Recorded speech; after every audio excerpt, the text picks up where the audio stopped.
Hello and welcome to the Columbia Daily Tribune's Behind the Stripes football webcast. This is Tribune sports editor Joe Walljasper along with Tribune football beat writer David Morrison. David, Missouri coming off a bye week, now headed to Texas A&M, a team that was sort of floundering around until it went to Auburn as a 3-touchdown underdog and won. So they've got a little bit of a new lease on life and a new lease on their season. They are 7-3 and Missouri is 7-2, so should be a competitive game, although Missouri had a bit of trouble on its bye week in that one of its best defensive players, Arian Penton, got arrested on suspicion of marijuana possession for the second time. He is suspended indefinitely, which we assume will mean he is not going to play in this game at least.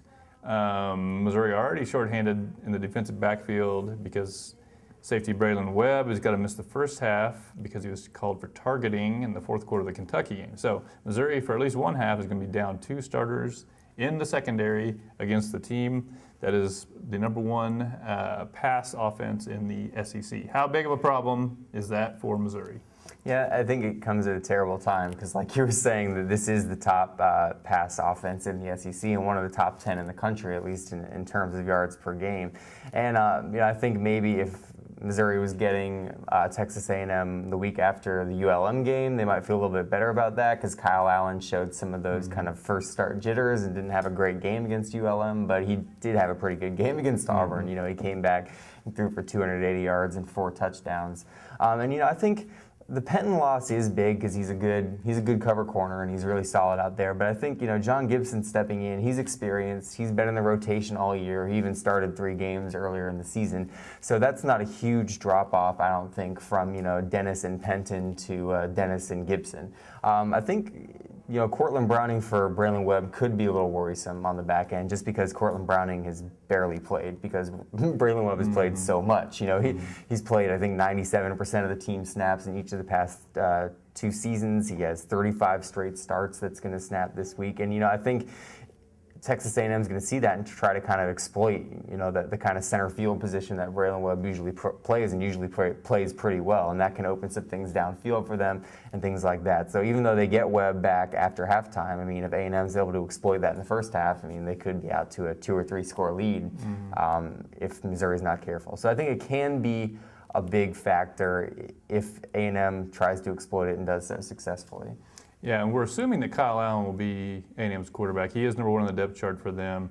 And after you get done beating Auburn on the road, I would assume they're not switching. Now, you don't know if Allen were to struggle, how quick with the hook they would be, or if there's any sort of plans to play Kenny Hill to a certain extent. He was suspended for 2 games before.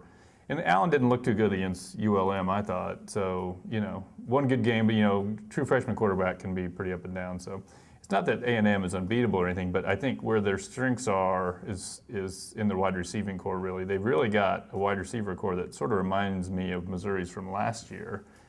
Josh Reynolds, 6'4", Ricky Seals-Jones, 6'5", and they spread it around pretty equally amongst that bunch of guys. So that would be I think if you're Dave Steckel, that's the part that is really worrisome, is that, he doesn't have to be deadly accurate if, they're posting up Missouri defensive backs and can catch it over their head. So that, I think, will be a problem for Missouri. But I think the one thing that you have to say if you are Missouri is you're a team that, what I think they have going for them is Missouri, for whatever reason, doesn't seem to mind playing on the road whatsoever. They have the longest winning streak in the SEC on the road. I believe it's 7 games. I think it's 8 at this point. 8 maybe. Yeah. And Texas A&M has had no particular home field advantage either. They've been nothing special at home. So the home road thing maybe isn't as much as a concern. And Texas A&M has a rather weak defense, particularly against the run, which leads into question 2 on our list here. Good segue. This is a good segue. if Texas A&M does get out and does what it usually does, which is score some points, the games where they're not playing Alabama anyway, is Missouri equipped to win a game that's played in the high 20s or 30s? They really haven't since SEC play started. Unless you count Florida, which you really can't because 29 of those points came from the defense and the special teams. So, I really haven't seen anything from Missouri in the past month and a half that tells me that they can win a game in the upper 20s. I think if the game's getting up that high, it means they're probably losing. They're probably losing 45-31 or something like that, and the defense is fallen upon rough times and things like that. So I haven't seen anything that tells me Missouri can win a game. in the upper 20s, in the lower 30s in SEC play. I mean, they very well could reach it against Texas A&M, since A&M is such a suspect defense. But I think if they are scoring that many points and getting that many opportunities on offense, that means A&M is as well, and they could be, matching them score for score. So I mean, that's not the way Missouri has won recently, and I think that they're going to have to keep up with the plan that they've been following since basically after the Georgia loss. Trying to take the air out of the ball and slow the game down, and kind of rely on the defense to hold the other team to only 2 or 3 scores. Agreed. Although it looks like on paper that Missouri should be able to line up and run the ball on Texas A&M, because I believe they're ranked 12th in the SEC in run defense. When Missouri played Kentucky and South Carolina, the 2 teams that are ranked below A&M in run defense, they really couldn't just line up and run. I think teams that are determined to force Missouri to pass, Missouri is not really capable of just lining up and running on people. I think the teams that are playing them more evenly, not loading the box, are the teams Missouri runs on. So, it's going to be tempting to look at that stat as far as Texas A&M run defense, but we haven't seen a whole lot from Missouri's offensive line to make me think they're just going to line up and not care about the numbers and just knock people off the ball, because that's not really the way it's worked. Well, and even last year against Texas A&M, when this was a Missouri offense that could, throw it over people's head when they wanted to, or run it down people's throats when they wanted to, they still won 28-21. And this offense hasn't shown near the capability of last year's offense, and I don't think the Texas A&M defense is greatly improved or lessened from last year. I think it's just about the same. So I mean, I don't see them winning a game in the upper 20s or lower 30s unless they get 3 defensive scores or something like that.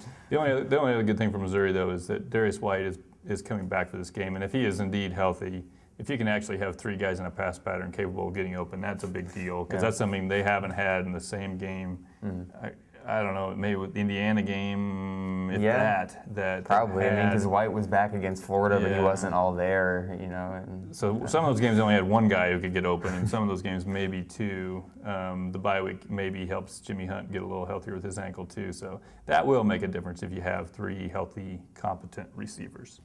Lastly, kind of a big picture thing, you wrote about this in Sunday's paper, is recruiting. And there's always a lot of talk of when you go play a team in Texas, and that's a place where you like to recruit, does it help you?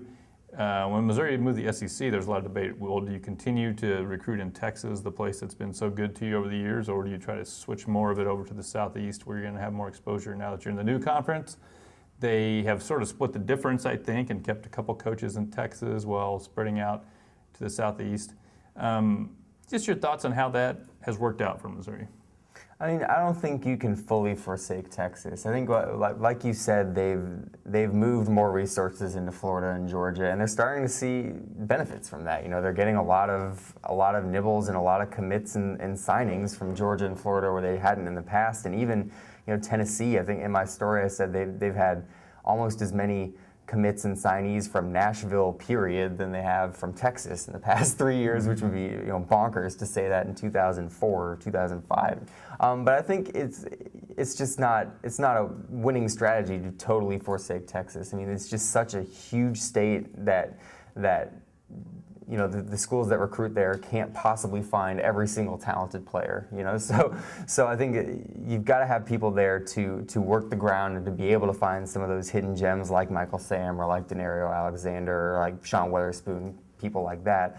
I mean, the danger is now that they're kind of focusing most of their resources on Houston and Dallas, which it's a good strategy because that's where they've gotten most of their players in the past, and that's where most of the players will come out of in Texas. But then you might be missing some of those guys in West Texas or in the smaller towns, East Texas, and things like that. But I think they have to maintain some sort of presence in Texas if they want to keep up what they've gotten going. Just because Texas recruits have been so instrumental to their success. And I mean, you could argue that there's just as much talent in Florida and Georgia. They can replace, a Chase Daniel of the future with, say, like an Eddie Prince, from Georgia or something like that. But I think Texas is just so important that they need to stay there in some capacity. True, and I think the trick is trying to figure out what the capacity is, though, because like you mentioned, when you're talking about the real hidden gems they've uncovered, they really were from in the bushes. Michael Sam, Denario Alexander, Sean Weatherspoon, Ziggy Hood. And I think in a lot of senses that they were able to get those guys because everybody else was focusing on the cities. And so these guys were probably, yeah, you could say they're two-star guys, but it's probably just because they were underrated by recruiting analysts. So I think that was, they've gotten a lot of players out of Dallas and Houston, obviously, too. But like the big success stories, the hidden gems seem to be more. And now you're in a situation where you only got 2 coaches there. So it's harder to beat the Bushes because it takes a lot of time and a lot of manpower to do, which now you don't have. And so you're sort of, I think the concern is they've got at this point, zero commitments from the state of Texas. And, it's sort of, you can't really even say it's early. I mean, it's not that many uncommitted people left. And so while you want to maintain a presence in Texas, and it seems to make sense, if you're not getting any players, does it really make sense? Yeah, I don't know. That's like Gary said, or like Coach Pinkel said, that's going to be something that they're going to have to, I guess, feel out in the next couple of years, whether they can fully replace what they used to get in Texas from Florida and Georgia and Tennessee, or whether they're going to still need that Texas presence. I mean, I don't think you can ever fully forsake it, even if you aren't getting the returns, say, in one recruiting cycle, just because at some point down the road there may be a prospect from a suburb of Houston that, Texas A&M, TCU, Baylor, Oklahoma State, Oklahoma, all of them miss, and Missouri will still be there to get them. So I think it's worth that gamble just because of what they've gotten out of Texas in the past. Or you could shift over and say we're just going to completely devote ourselves to Houston since it's more SEC country, and forsake Dallas that it's more Big 12 country. But maybe the other slight concern is, I think what I thought and what a lot of people thought was, well, you replace the second-tier prospects that the big boys didn't want from Texas and get those kind of kids out of Florida, Georgia. And while there's kind of been some signing day success stories, we really haven't seen it translate to the field yet. I know it's only been 2 years, but if you look at the kids they've gotten from SEC country, really Kenya Dennis is the only guy that's made much of a contribution at all. So you would like to think, they're first and second year players, but you'd like to think out of that bunch, someone more than one guy would step up and make a contribution. And that's a little scary, I think, if you're Missouri. Yeah, I mean, Deron Singleton, too, he's from Louisiana, but like Dennis, they both went through the JUCO route, so I don't know if that's exactly, mining the high school talent of SEC country or not. And like you said, there's a lot of promising guys from SEC country. There's Nate Brown or Eddie Prince, like I said before, Ish Witter from Florida, guys like that. Roxell McWilliams, the defensive end from Florida. But like you said, it just hasn't translated yet. I guess we'll have to see in 2015, 16, and 17 whether that's a strategy that's going to pay off. Okay, well, tune in again next week when we discuss the Texas A&M game, and look forward to our own visit to SEC country, Tennessee.